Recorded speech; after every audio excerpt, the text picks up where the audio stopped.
First impressions can make or break your home sale. So, how do you create curb appeal that stops home buyers in their tracks? Whether you're weeks from listing or just starting to plan ahead, on the next episode of How to Sell Your Atlanta Home with Sage and Grace, we will help you make smart choices that pay off. Selling a home isn't just about putting up a for sale sign. It's about strategy, marketing, and negotiation. But how do you know if you're making the right moves? I'm Judy Jernigan, recognized among the top 5% by the Atlanta Realtors, and your host of How to Sell Your Atlanta Home with Sage and Grace, Smart Homeowner Strategies, Successful Real Estate Sales. With a background in broadcasting, negotiation, and education, I bring a unique perspective to home sales, helping homeowners sell faster for top dollar and with less hassle, while understanding not just the financial side, but also the logistical and emotional considerations of a move. This show helps you plan ahead, navigate the market, and work more effectively with a realtor like me. You'll get expert insights from my guests, plus real actionable strategies to sell with confidence. Now, here's the show, moving you forward with sage advice and grace. We're talking curb appeal, what actually makes your home pop from the sidewalk to the front door. From simple refreshes to full landscape makeovers, the right choices can lead to faster, stronger offers. My guest today knows how to turn plain yards into outdoor spaces that stand out to serious home buyers. Mario Cambardella is the founder and CEO of Servscape, Atlanta's premier online landscape marketplace, connecting homeowners with high-quality plants and expert design services.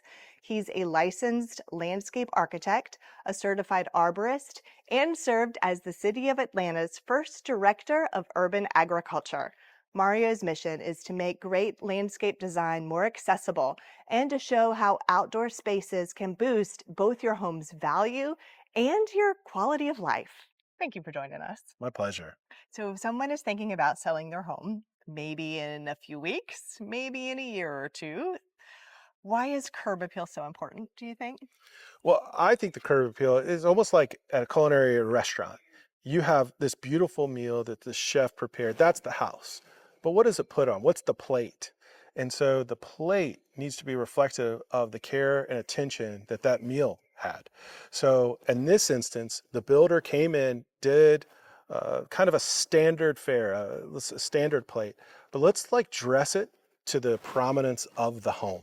And let's make that home feel a little bit more homey, a little bit more nestled into that landscape. And I believe, and I think the data would suggest that it increases the value of the home. Oh, definitely. And this house in particular definitely stands out in that way. Yes, you've done a great job here. So we will walk around and talk about this home in particular. But before we get to that, do you feel like there is psychology involved when it comes to outdoors, green spaces? Like, how does it impact people emotionally?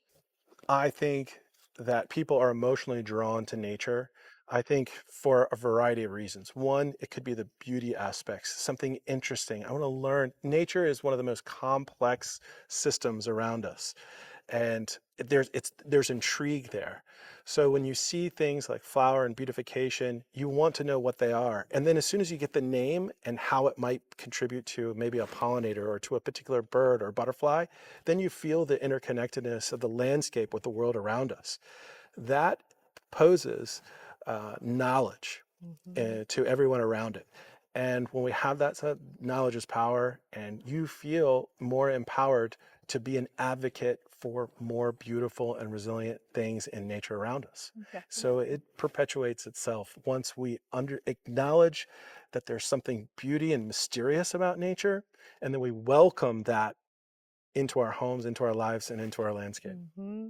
So tell us about this home. You know the person who lives here, and she's planning ahead.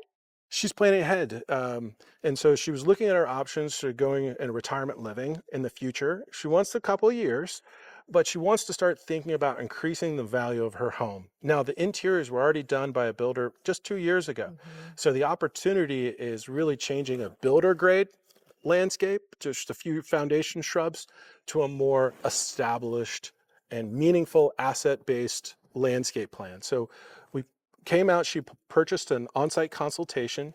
We went over the scope, understood what she wanted, then rolled that into a landscape plan, which I'm holding in my hand. And then then she said, okay, I see all the plants you're going to add. I see the installation. I want to say, let's go. And just within a few days, I think it was about a week, she had this all installed. Wow. Ideal client. So if you are listening to us on your favorite podcast platform, consider searching for how to sell your Atlanta home with Sage and Grace on YouTube so that you can see the visuals. But what do you have here? So what we wanted to do is we wanted to look at how we can architecturally put some elements in the landscape. Some of these plants are tall and columnar, and they respond to the columns of the architecture. And so that increases the value of the structure. And So then, So we're echoing. So the home has 1, 2, 3, 6 columns across the front porch, which is nice, big, deep. Is that flagstone? So yes, you're echoing, is that what you're saying? The columns with some of yes. the column with the Yeah, tall, skinny the, shrubbery? the tall, skinny, the columnar arborvitaes are kind of bookending the home, and then these steed hollies that are about 2.5, 3 feet tall are responding to the existing columns. And that creates that sense of entry and welcoming. The other key feature is we put a stone edger. The community has steel edger, which is a little bit degraded material, and the stone is a little bit more elevated. So we elevated the edger, separates the planting area from the sod and lawn area, and that creates a very nice, when we're using stone, this material that's never going to really degrade, it's going to have long-standing value. Even the patina adds more value to it. It only increases its value over time. So this looks beautiful today, and it's going to have a year or two to establish before she even is trying to sell her home. What were some considerations you did when you are planning that far ahead? When we look at landscapes, we like to say that the first year it sleeps, the second year it creeps, and the third year it leaps. So you really want to position for that third year, and that enables you to not have to buy the biggest material and keeps your budget in check, and enables you to kind of expand to more variety of plants without blowing the budget on too big of material. So if you Hmm. plan a little bit ahead, then you're able to enjoy it more, enjoy this nice new landscape, watch it grow, and then hopefully one day add a significant value, at least comparatively in your neighborhood, and then let it go. Right. Give it to somebody else to. So if a move maybe in your future in a year or two or three, go ahead and call me. Go ahead and call Mario. It's never too early to start planning ahead. That's right. Right. But on the flip side, if someone only has a shorter period of time to get their home ready and they know that curb appeal is important, what suggestions do you have for them? Servescape has the ability to help with the design, and it's always good to start a design. Poor investment would be not knowing the right type of plant for the right place. You know the right plant for the right place. But starting with we have a lot of design concepts, generation AI design concepts, concept visions, and that at least gets you going. And then you can, and think also time of year. So we don't want to do anything too much in the summer, but spring and fall, even winter are great times to move forward. But if you have very limited time, I always look at how can I take your greatest visual liability and turn that into an asset, thereby elevating the whole as quickly as possible. So if you have, you need to hide a trash can, that's maybe where you need to spend a little bit more money, or you need to really kind of look at the front door as not the most beautiful front entrance. That's where you need to start spending Yes. some flowers and pots and stuff like that. So looking at greatest liability, do an inventory scan, and then identify and then put the concentrated dollars into specific areas. And that's how you can make the most impact with the shortest amount of time. When people first pull up to a home, I mean, everyone knows first impressions are super, super important. Something they don't always think about is usually we go in the front door and the real estate professional is there fiddling with a lockbox that always takes a minute or two to get it open. So the potential home buyer is standing there on the front porch looking at that front area, the front landscaping, just the front curb appeal. Making sure, like you said, that we have made it just as pretty and welcoming as possible is just so more important than people realize. Do you want to walk around a little more and show us what you've Yeah, done here? yeah, for sure. So again, a lot of this is going to be the owner's choice. So hydrangeas, azaleas, ferns, hollies. We really wanted to play up the Southern style garden. This is a definitely Southern living meets garden and gun dropped in a landscape. So we want to kind of use a lot of traditional things. But here is a very good example of a very innovative plant that just came out last year. It's called the Eclipse hydrangea.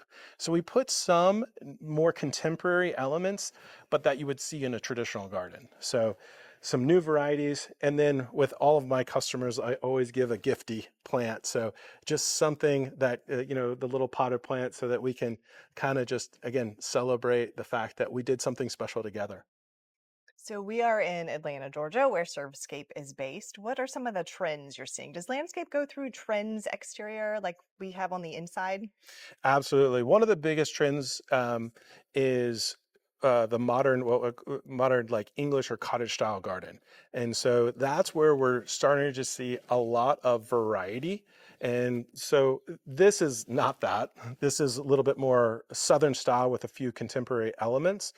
But cottage style gardens or English style contemporary cottage garden is definitely going to have a lot more of the perennials, have a lot more of the native grasses, and then combining those with maybe a few succulents and some stones and putting them. It looks like a little random or chaotic, but you can have this very complex patterns to make it all kind of look like a chorus of color and textures. I love the English cottage. I did not know they were trendy. I'm not usually very trendy, so how about that? For once I'm for once I'm on Well, trend. my house is in this community, and I'd love to show you what my little cottage garden that I'm growing over Okay, here. let's go look at it. Let's look up there. So this is kind of that cottage garden feel, where we have all different perennials, and then playing with a lot of blue-green textures here and pinks. So staying very, very, very, very simple with the colors in terms of the bloom color to allow the foliage to be really the star of any kind of garden. So this is a yarrow, snapdragon, dusty miller. This is another type of dusty miller. This is one of my favorite plants called Palace Castle or Artemisia, and this is like the dwarf version, and they have creeping thyme, and we have a few succulents kind of smattered throughout here, and then we have these tall Italian cypress. Now, one of the key elements you have to have in any kind of cottage garden is a grass element. So this is Mexican feathergrass here, and then this is pink muley. So this will be pink throughout late summer and fall. And and then one of my favorite plants right here is called Sedum Autumn Joy, and those will bloom in the autumn. So trying to get, 3 cycles of blooms out of this one tiny little, what I call English cottage style garden. Really, it's so cheerful. Such a pretty little happy space.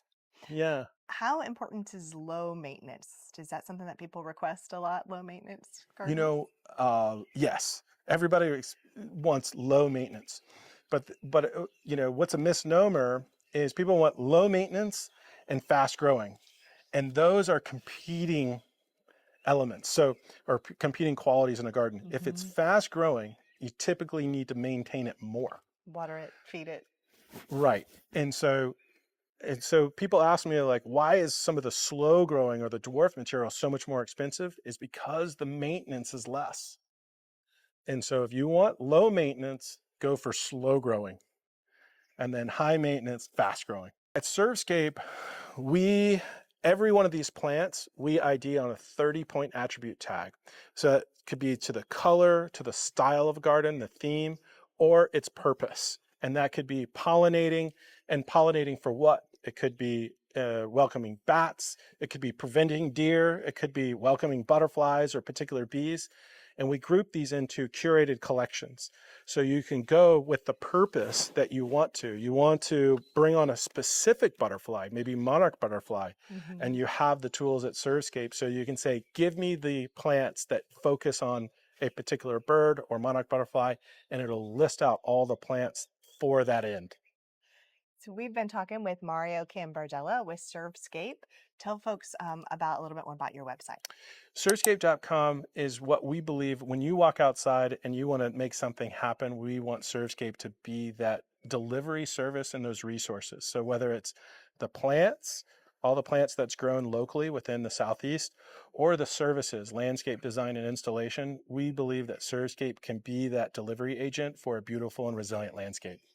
You help a lot of homeowners when they're getting ready to sell their homes, boost their curb appeal. Any final thoughts or tips on ways to do that? Concentrate on the bookends, sort of bookending the house. Responding to the architecture of the house is a great place to start. And then also first impressions, that doorway, that entrance, and then any key specific visual liabilities. So those are my three kind of things. Respond to the architecture, dress the front door, and really hide those visual liabilities. And also, you always want to hide that visual liability closest to it. Some people like to be too far away from masking. Sometimes you really can guide the eye with some plant material to what you want them to see. Tell us again, where can we find you? We're at surfscape.com 24/7. You can order in the middle of the night on Sunday afternoon. We're always open. Surfscape.com. I'm Mario at Surfscape, and we have open door policy. So we're happy to talk with anybody about how they want to grow a beautiful and resilient landscape. Thank you for doing this. My pleasure.